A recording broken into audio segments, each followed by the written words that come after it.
मोहतरम हज़रात, अस्सलाम वालेकुम।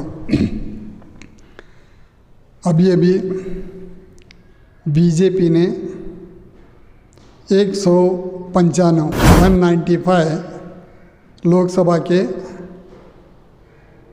अरकान के नाम की फहरिस्त रिलीज़ किए हैं, जिसमें 28 ख़वातीन को मौका दिया गया है। तो इस बात का मैं खैर मुकद्दम करता हूँ।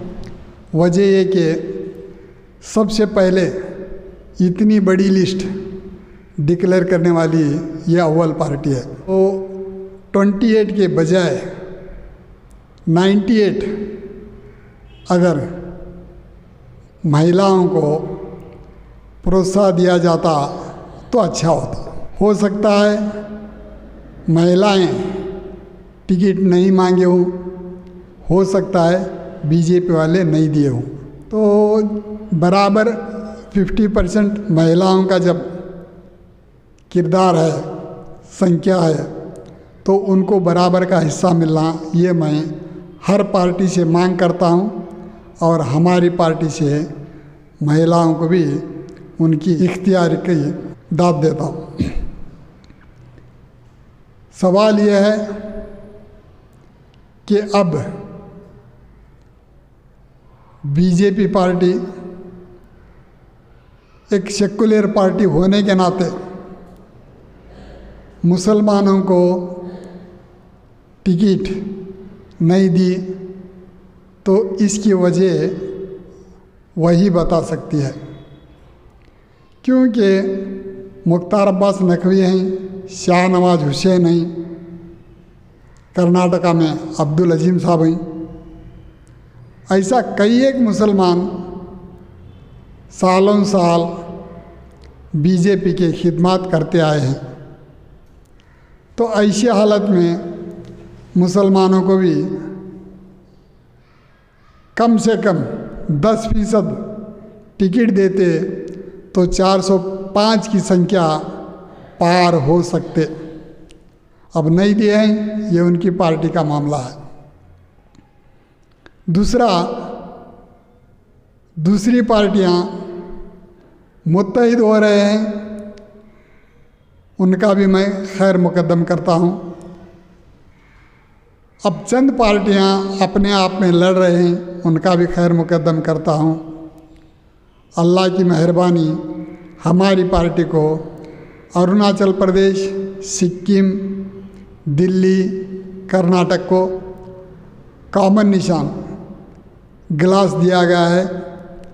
आंध्रा और तेलंगाना को बकेट दिया गया है, और दीगर राज्यों को कौन कौन सा निशान देंगे ये आने वाले दिनों में मालूम होगा।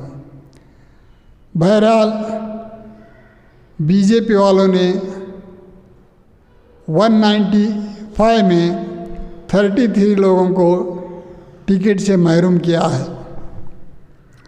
अब न जाने 543 में कितने लोगों को महरूम करते हैं, पता नहीं। अब बीजेपी देने के बाद दीगर पार्टियां भी अपने अपने उम्मीदवारों को टिकट देंगे, तो जाहिर बात है एक सीट पर कई उम्मीदवार रहने की वजह से, टिकट ना मिलने की वजह से बहुत सारे अरकान आज़ाद उम्मीदवार बनकर ठहरते हैं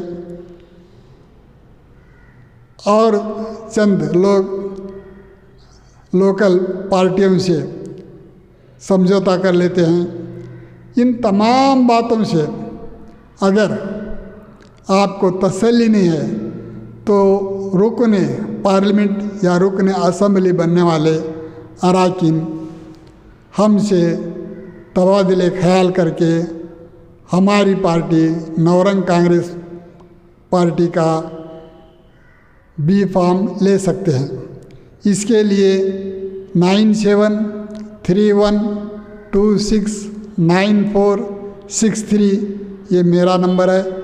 इस पर आप कॉल करके बात करके रुकने पार्लियामेंट या रुकने असम्बली के उम्मीदवार बन सकते हैं। अब हमारी पार्टी से वाराणसी से जयप्रकाश चतुर्वेदी का नाम हमने डिक्लेयर किया था। उनका नंबर भी ऐलान किया था।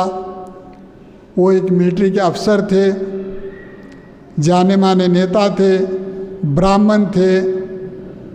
न जाने वो मुझसे फ़ोन करके अपनी उम्मीदवारी वापस लेने की बात कर रहे हैं। तो मैं जयप्रकाश चतुर्वेदी को भी सीधे सीधे चुनौती देता हूं कि वो भी कहीं न कहीं मैदान से पीछे हट गए। देखो जयप्रकाश चतुर्वेदी भाई साहब, मीडिया के सामने बातें करना आसान है, जब मैदान में उतरते हैं तो खरे उतरना मुश्किल है। अब आप वाराणसी से वापस लेने की बात क्यों कर रहे हैं मुझे पता नहीं, लेकिन उसका खुलासा आप ही देंगे। क्या आपकी पार्टी टिकट नहीं दे रही, या फिर आपके पास चुनाव लड़ने के लिए पैसा नहीं है, या फिर आपको किसी दूसरी पार्टी ने दबाव डाला है? ये तमाम बातें आप ही खुलासा कर सकते हैं, क्योंकि मैं आपकी राय लेकर आपका नाम घोषित किया था। ये आप पीछे हटने से मोदी जी की ऑटोमेटिक जीत लग रही है। अभी भी वक्त है, सोच समझकर आप मुझे फ़ोन कर सकते हैं। अब अगर आप वापस निकलें तो दूसरा कोई और कैंडिडेट मोदी जी को हरा सके, मुझे ऐसा नहीं लग रहा। अगर कोई है तो आप बता सकते हैं। अल्लाह हाफ़िज़।